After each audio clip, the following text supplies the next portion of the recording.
Your path to becoming a Templar Knight begins long before you ever raise a sword. Born into nobility, you're likely the second or third son, destined not to inherit land or wealth.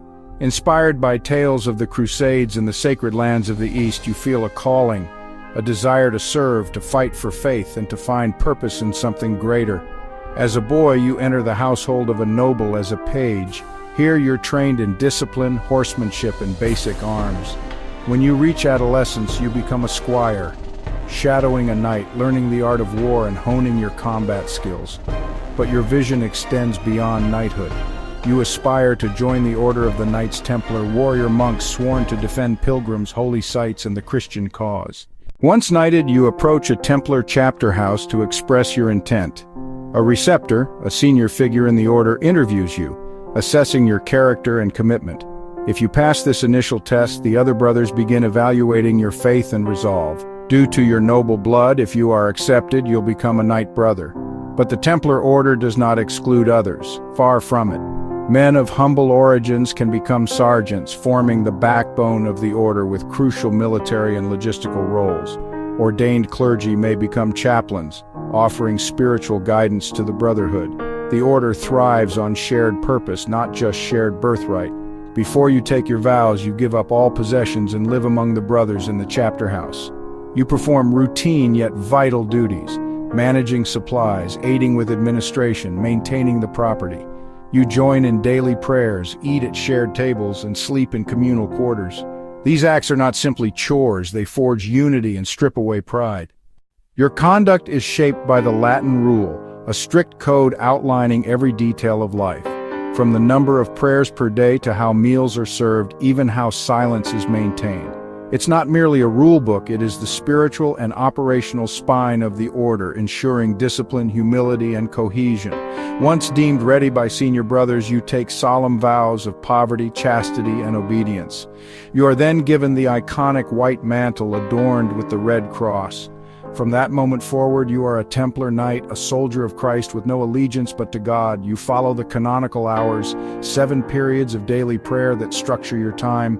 Meals are eaten communally, often in silence, and always in pairs. This ensures no brother fasts or feasts alone, discipline and unity in all things. When not praying or eating, you train.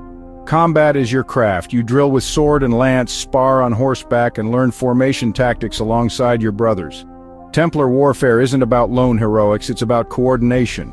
Your unit moves as one, trained to strike hard and withdraw in sync, disciplined and devastating. Then word arrives.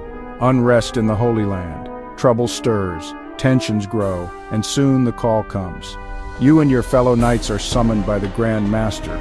The order rallies. You depart for the East, not alone, but alongside crusading nobles and armies across Christendom. The journey is long and perilous, filled with prayer, silence, and the burden of what lies ahead. Upon arrival, you move into active duty. The Templar mission, once centered on safeguarding pilgrims, has grown to include full participation in military campaigns. Now you are a core part of the fight. In this new chapter of your life, you witness firsthand the shifting military and political realities of the Crusader states. The Kingdom of Jerusalem, once a shining Christian stronghold, is fractured and under constant threat. You might find yourself stationed in cities like Acre, Tyre, or Tripoli, places where power changes hands often and alliances are thin.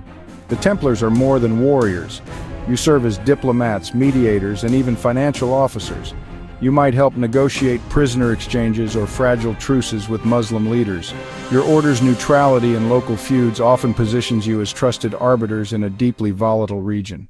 You may also be involved in constructing and defending monumental fortresses. Krak des Chevaliers, Chateau Pèlerin, and others. These castles represent the cutting edge of medieval military architecture. Strategic hubs that allow small forces to hold back entire armies. Their design will influence fortress building for centuries to come. On the battlefield, your role is unmistakable. As heavy cavalry, you and your brother knights are the hammer, tasked with smashing through enemy lines in tightly coordinated charges. Your discipline and relentless training allow you to execute tactics that most armies can't withstand. Yet not every Templar wields a sword. Many brothers work behind the scenes, managing the estates of absent lords, overseeing campaign logistics, even running a rudimentary banking system that spans from London to Jerusalem. These financial services fund the order's military and charitable work, ensuring troops are fed, horses shoed, and the faithful protected. Outside of warfare, the sacred duty to protect pilgrims remains. You lead caravans through dangerous territory, deterring bandits simply by your presence. When necessary, you fight, but often the symbol on your cloak is enough. To protect the faithful is to protect Christ himself, and every mission reinforces your holy vow. With time, rulers grant your order control of castles and strongholds. Your numbers grow, your resources expand, and yet every Templar, regardless of background or assignment, lives under the same rule, the same vows. Your shared commitment to humility and service binds you tighter than any chain of command. Over the years, you find your place within the order. Perhaps you rise as a commander, a battlefield tactician, or an administrator. Perhaps you remain a humble knight, content to serve where needed. Whether warrior, steward, or spiritual guide, your role has purpose, and that purpose fulfills you. Eventually, age or wounds bring your fighting days to a close.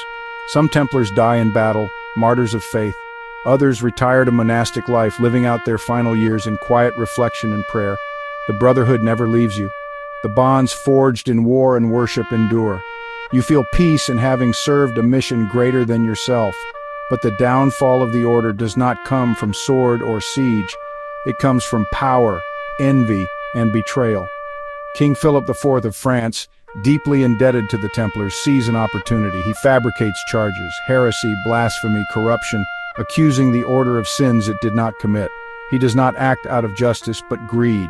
In 1307, under Philip's orders, Templars across France are arrested, tortured, and forced into false confessions. The Church, under pressure, initiates an investigation. The trials drag on for years. Many brothers are imprisoned or executed. Others disappear into obscurity, stripped of their ranks and left to find new purpose. By 1312, the Pope, under political pressure, dissolves the order entirely. Templar lands are seized, wealth redistributed, and the once proud institution is reduced to rumor and myth. But the spirit of the Templars does not die. Their contributions to faith, warfare, architecture, and finance echo through the centuries. Their discipline, humility, and fierce commitment to a shared cause have inspired generations. Even in betrayal, they remained faithful. The Red Cross may no longer fly on the battlefield, but the ideals it stood for still endure. If the legacy of the Templars speaks to you, if their story of sacrifice, service, and unshakable belief moves you, consider exploring more about the world they shaped. Dive deeper into the Crusader era, the Latin rule, and the rise and fall of the medieval knightly orders. Subscribe for more immersive journeys into history and leave a comment. Would you have taken the vow? History isn't just about dates, it's about the people who lived it. Step into their world and let it reshape yours.